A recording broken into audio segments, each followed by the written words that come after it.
The expenditure priorities in the sector proposals to be discussed over the next 3 days have therefore been realigned to the Big Four plan, while ring-fencing the allocation to other critical sectors such as education, infrastructure, energy, social protection, so as to achieve the targeted taxes collected from the Kenyan public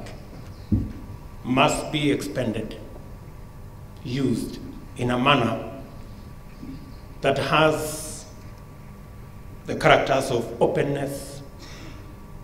accountability,